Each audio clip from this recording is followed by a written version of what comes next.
The evening was dark and silent, save for the distant rumble of thunder that echoed through the concrete jungle of the city. In the heart of a seemingly ordinary office building, a group of colleagues were wrapping up their presentation, oblivious to the sinister twist fate had in store.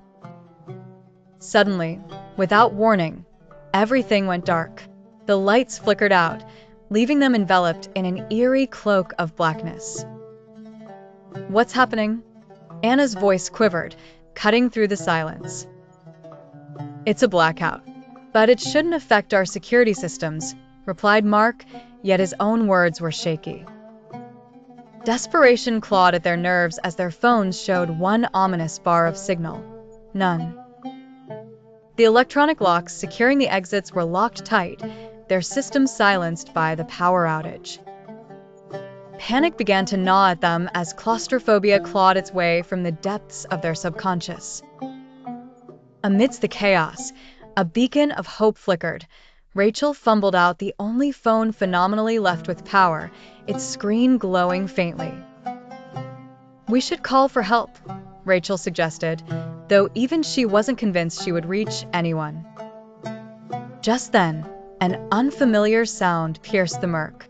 A video began playing, seemingly of its own accord, on Rachel's persecuted device.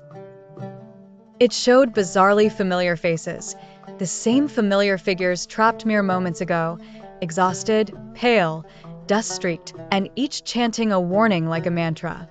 "Don't answer the call." A shiver ran through the group as Rachel's phone vibrated in rebuttal, an unknown number looming on the screen. "What do we do?" whispered Tom, the urgency burning bright in his eyes. 0%. The battery percentage blinked defiantly, mocking their helplessness. Yet, inexplicably, the phone did not perish. The persistent hum of the incoming call resonated throughout, its ominous tone filling the air. They exchanged tense glances, pinned by indecision. The phone's vibrato persisted, defying its own death. Fate beckoned them towards an abyss they dared not fathom. Then, as suddenly as it had begun, darkness folded into light. The power surged once more, throwing illumination at the veiled spaces around them. The doors slipped open silently, inviting them to step into the realm beyond. They hesitated, breaths barely dared in the newfound clarity. Gravity anchored their feet, yet curiosity pulled them forward. Anna stepped cautiously towards the entrance, the faint whisper of intuition nudging her on. "We've faced the shadows," she declared. "Let's embrace the light."